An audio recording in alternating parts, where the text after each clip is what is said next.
আয়াত ১২০।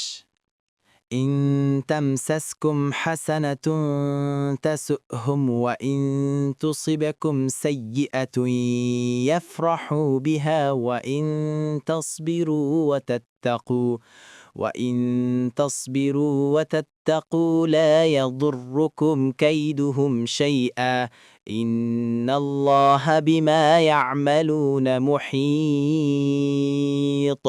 অনুবাদ: তোমাদের মঙ্গল হলে তা তাদেরকে কষ্ট দেয়, আর তোমাদের অমঙ্গল হলে তারা তাতে আনন্দিত হয়।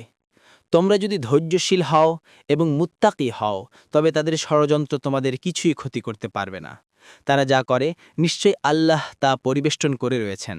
তাফসির ১ নং ফুটনোটের বিবরণ, অর্থাৎ তাদের কাফের সুলভ মনোভাবের আরও প্রমাণ হল তাদের অবস্থা এই যে তোমরা কোনো সুক্কর অবস্থার সম্মুখীন হলে তারা দুঃখিত হয়, আর তোমরা কোনো বিপদে পতিত হলে তারা আনন্দে গদগদ হয়ে ওঠে।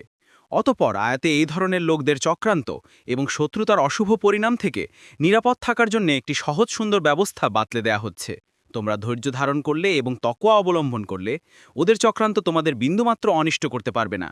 কতাদাহ বলেন, আয়াতের অর্থ হচ্ছে যখন তারা মুসলিমদের মধ্যে পরস্পর বন্ধুত্ব ও ঐক্যবদ্ধতা দেখে এবং শত্রুদের উপর মুসলিমদের বিজয় প্রত্যক্ষ করে, তখন তারা কষ্ট পায়। আর যখন মুসলিমদের মধ্যে দলাদলীয় মতবিরোধ হয়েছে দেখতে পায়, অথবা মুসলিমদের কোনো পরাজয় লক্ষ্য করে, তখনই তারা খুশিতে আত্মহারা হয়ে পড়ে। যখনই তাদের এ ধরনের লোকের আবির্ভাব হবে, তখনই আল্লাহ তাআলা তাদের গোপন অবস্থা প্রকাশ করে দিবেন। কিয়ামত পর্যন্ত তাদের এই অবস্থা চলতে থাকবে। তাবারি।